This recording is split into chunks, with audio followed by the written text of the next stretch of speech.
బహుళార్థ సాధక ప్రాజెక్టు రాష్ట్రానికి వరప్రసాదిని అయినటువంటి పోలవరం ప్రాజెక్టు విషయంలో కేంద్రంలోని మోడీ ప్రభుత్వం మోసపూరిత వైఖరి చేపట్టడం చాలా దురదృష్టకరం.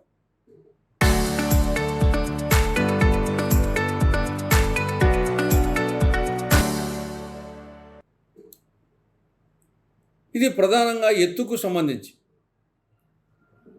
సిడబ్ల్యూసి ప్రకారంగా, బచావత్ ట్రిబ్యునల్ ప్రకారంగా, విభజన చట్టం ప్రకారంగా పోలవరం ప్రాజెక్టు ఎత్తు 150 అడుగులు నిర్మించాలి. ఎత్తులో లేదా మీటర్లలో అయితే 45.72 మీటర్లు, అడుగుల్లో అయితే 150 అడుగులు. ఆ ఎత్తులో నిర్మిస్తేనే ఇది బహుళార్థ సాధక ప్రాజెక్ట్ అవుతుంది. అప్పుడే ఆశించిన ప్రయోజనాలు నెరవేరుతాయి. ఏమిటి ఆశించిన ప్రయోజనాలు? 7,20,000 ఎకరాలకు కొత్త ఆయకట్టుకు సాగునీరు అందించడం, 10,13,000 ఎకరాలను స్థిరీకరణ చేయడం,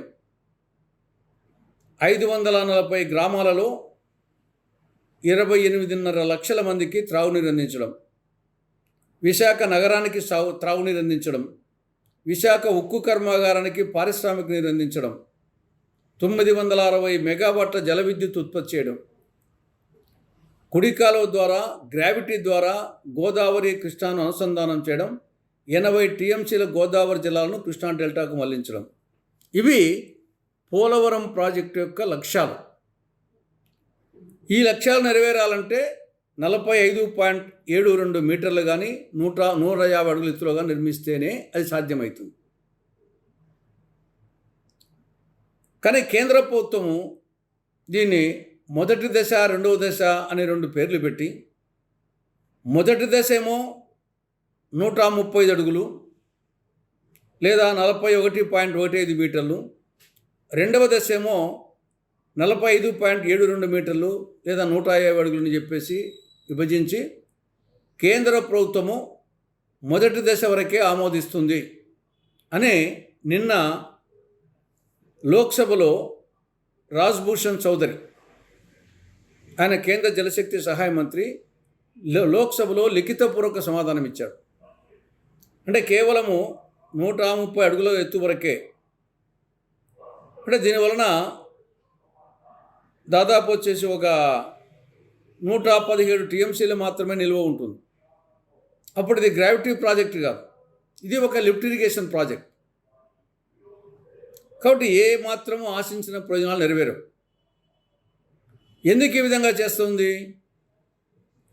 ఆ ఫస్ట్ ఫేజీ, సెకండ్ ఫేజీ మధ్య ల్యాండ్ ఎక్విషను R&R ఖర్చు 32,000 కోట్లు అవుతుంది. ఆ 32,000 కోట్ల రూపాయల ఆర్థిక భారం తగ్గించుకునేదానికి దీన్ని ఫేజ్ 1, ఫేజ్ 2 అని చెప్పేసి 2 భాగాలు చేసి ఫేజ్ 1 వరకే మా బాధ్యత అని తప్పించుకునే విధంగా కేంద్ర ప్రభుత్వం ప్రవర్తిస్తూ ఉంది. కాబట్టి ఇది ఖచ్చితంగా మోసపూరిత వైఖరి. దీనివలన పోలవరం ప్రాజెక్టు ఆశయాలు నెరవేరవు. ఖచ్చితంగా కేంద్ర ప్రభుత్వమే 150 అడుగుల ఎత్తు వరకు, అంటే 45.72 మీటర్ల ఎత్తు వరకు నిర్మించి నీరు నిల్వ చేసి దీన్ని బహుళార్థ సాధక ప్రాజెక్టుగా చేయాలని కాంగ్రెస్ పార్టీ కేంద్ర ప్రభుత్వాన్ని డిమాండ్ చేస్తూ ఉంది.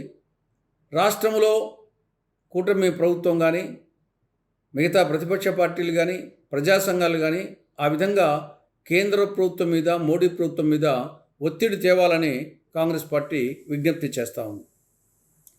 ఇక రెండవ విషయం ఏనుగుల బీభత్సం. అసలు రాష్ట్రంలో ప్రభుత్వం ఉందా లేదా అని అనుమానం వస్తూ ఉంది. గత 5 రోజులుగా అన్నమయ్య జిల్లా సుండుపల్లి మండలంలో మాచిరెడ్డి గారిపల్లె ఆ పంచాయతీలో కటారుమడుగు, పాలెంగడ్డ మొదలగు గ్రామాల్లో దాదాపు 11 ఏనుగులు బీభత్సం చేస్తూ ఉన్నాయి. రాత్రి రావడం, అటు మామిడి, చెరకు, వరి పంటలు నాశనం చేయడం, పైపులు నాశనం చేయడం, మోటార్లు నాశనం చేయడం, తెల్లారుజామున వెళ్ళిపోవడం. అనేక విధాలుగా భయపడిపోతున్నారు ప్రజలు. అటు ఆస్తి నష్టము, ఇటు ప్రాణ నష్టము. ఏ నిమిషాన ఏం జరుగుతుందో అర్థం కాక కంటి మీద కునుకు లేకుండా నిద్ర లేకుండా ఉన్నారు. మరి ఏం చేస్తూ ఉంది రాష్ట్ర ప్రభుత్వం? ఓ దిక్కేమో పవన్ కళ్యాణ్ గారు కర్ణాటక పోయి కుంకి ఏనుగులు తెచ్చాను, ఇంకా మీకు ఏనుగుల బెడదే ఉండదని చెప్పేసి ఆయన చెప్తున్నాడు. కానీ వాటి ప్రభావం ఏమాత్రం కనిపించలేదు. ఇప్పటికైనా రాష్ట్ర ప్రభుత్వం ఈ ఏనుగుల బెడద నుండి రాష్ట్ర ప్రజలను, రైతాంగాన్ని అటు ఆస్తి నష్టం నుండి, ప్రాణ నష్టం నుండి నివారించేదానికోసం నిర్దిష్టమైనటువంటి శాశ్వత పరిష్కార విధానాలు ఆలోచించాలని, అమలు చేయాలని కాంగ్రెస్ పార్టీ విజ్ఞప్తి చేస్తూ ఉంది. ఇక మూడవ అంశం, నిన్న విజయవాడలో వైసీపీ నిరాహార దీక్ష శిబిరం మీద పోలీసుల సమక్షంలో టీడీపీ వాళ్ళు దాడి చేయడం అనేది ఇది గర్హనీయం, ఇది అప్రజాస్వామికం. కాంగ్రెస్ పార్టీ ఈ చర్యలను పూర్తిగా ఖండిస్తూ ఉంది.